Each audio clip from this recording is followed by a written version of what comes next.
আসসালামু আলাইকুম bikers, welcome to my channel crazy king. আশা করি আপনারা সবাই ভালো আছেন। আমি এর আগে একটি শর্ট ভিডিওতে বলেছিলাম যে বাইকের পিস্টন দিয়ে বা ইঞ্জিন দিয়ে যে মোবিলটা পড়ে, এই মোবিলটি কী জন্য পড়ে বা এর সমাধান কি।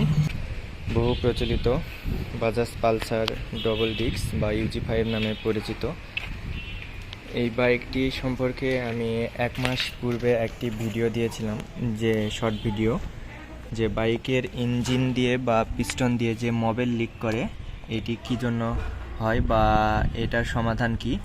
তো আজকে আমি আপনাদেরকে দেখাবো এবং এর সমাধান কি সেটিও বলে দিব।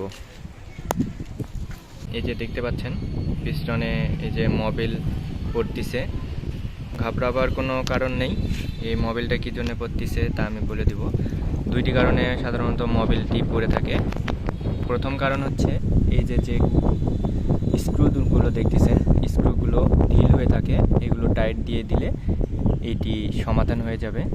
এবং আরেকটি কারণ হচ্ছে এইখানে দেখতে পাচ্ছেন, আর একটু দেখায় আপনাদেরকে জুম করে, এখানে কিছু ওয়াশার রয়েছে, কেটে যাওয়ার কারণে বা ফেটে যাওয়ার কারণে মোবিলটিও লিক করতে পারে।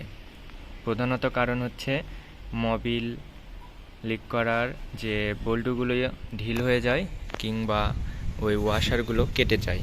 তো এই দুইটি কারণে সাধারণত বাইকের ইঞ্জিন বা পিস্টন থেকে মোবিলটি লিক করে থাকে।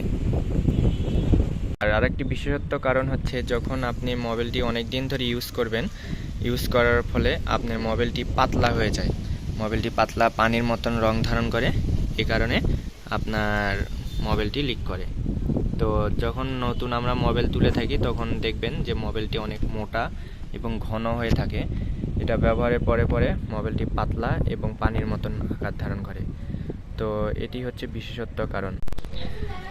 তো বন্ধুরা, ভিডিওটি যদি ভালো লেগে থাকে তো লাইক, কমেন্ট, শেয়ার করে পাশে থাকবেন। ধন্যবাদ।